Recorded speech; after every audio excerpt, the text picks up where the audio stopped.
All the level 5-0s and up feel that this is the most important part of the game. It is what 3-0 levels and 3-5 levels don't do well, and you've got to change that.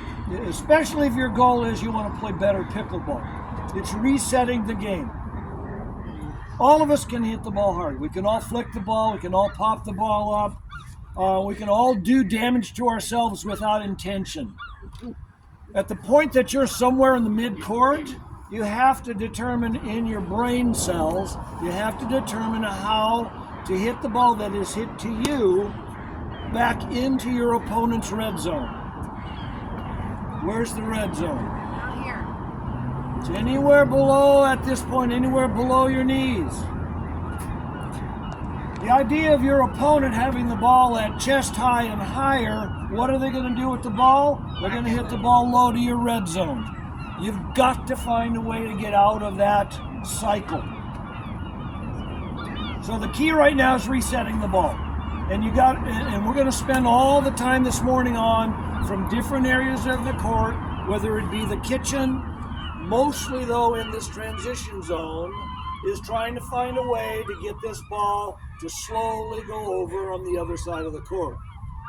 Now there's a formula that you want to establish to start with. Paddle preparation.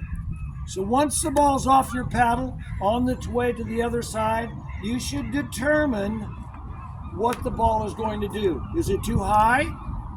Is it perfect? Is it going to be a nice shot? And that will then determine how far forward you're going to move and how high this paddle is going to be in defense. The higher the ball, where should your paddle go? Lower. Lower. Because the anticipation is they're going to hit the ball on an extreme angle.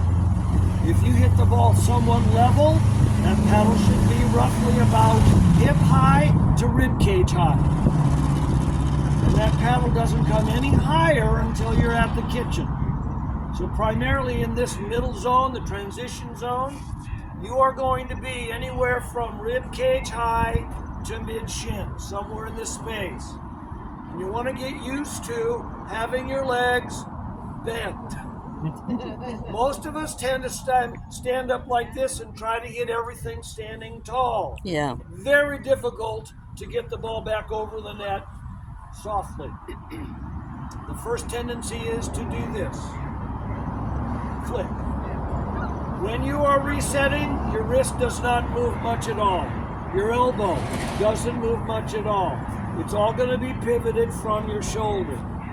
You're going to get down and you're going to have that paddle out in front of you nice and easy, and you're really trying to work off of the pace that's coming from your opponent.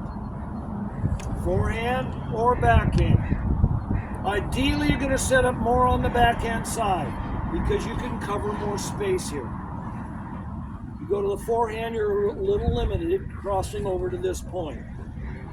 So you're set up on what I call cheating, but you're anticipating, and you get the paddle out in front, and you're learning to be able to absorb the ball just enough. And that, of course, changes with the depth of the court. All right, simple enough? Yep. Marcy, you ready? BJ, you ready? Sure. So the drill you're going to function right now, you split it. Don't get on the same side. Come on. So we get to analyze this setup here. So we've got one at the kitchen and one mid-court. Marcy can be deeper and work off of shots that are similar to this. Okay. Or she can come forward a couple steps and work off of shots like this.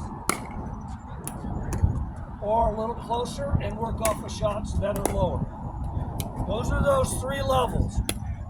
One bouncing deep in the court and you're resetting it from a couple feet off of the baseline. One in the mid-court where you're volleying it in the air. And the other is when it's bouncing. So when you do this drill, the person at the kitchen can catch the ball and control just hitting one specific type of a shot.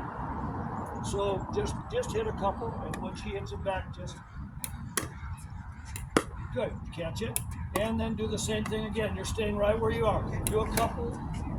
Good, just like that. Notice the small amount of swing that's coming over. Okay. tough shot, right? Tough at your feet.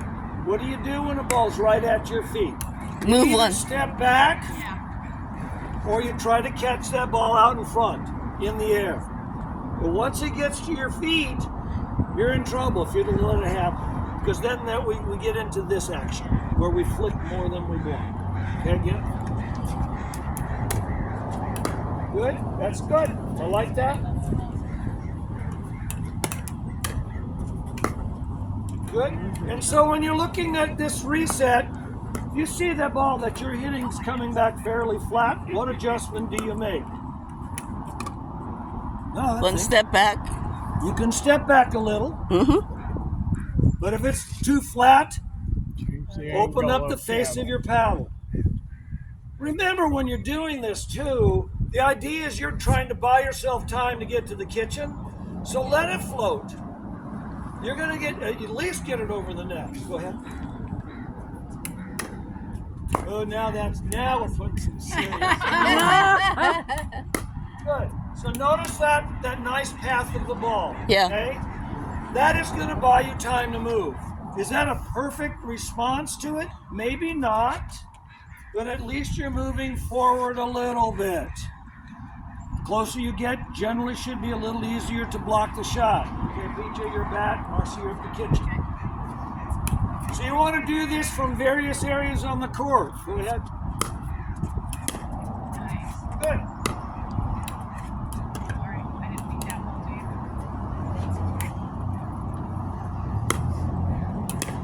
Good.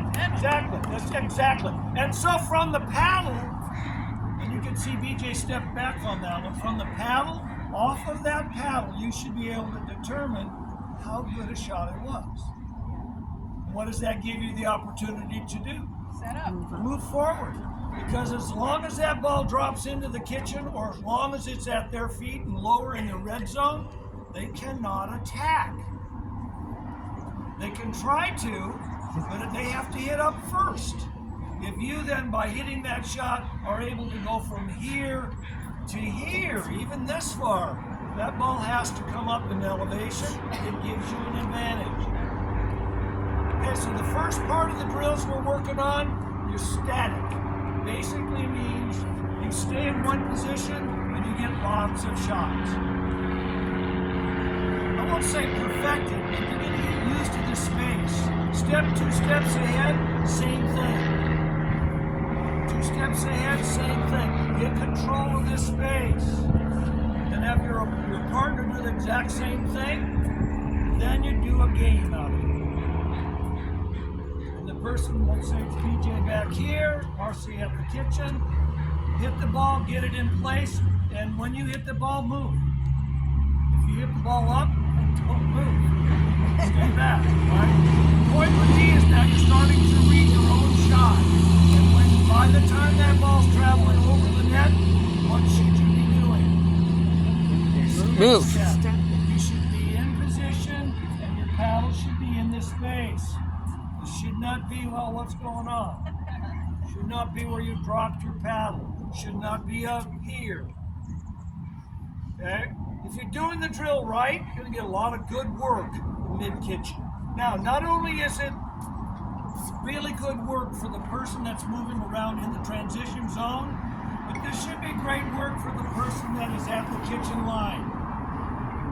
You, at every opportunity you can, should be volleying the ball. So if an event this ball isn't hit perfectly, Marcy should be out reaching and trying to volley the ball and controlling the ball back. Teach yourself as much as you can to volley it. Try not to let it bounce. Questions on what you want to accomplish here? Rock and roll. Here we go. Okay. Party time in the kitchen.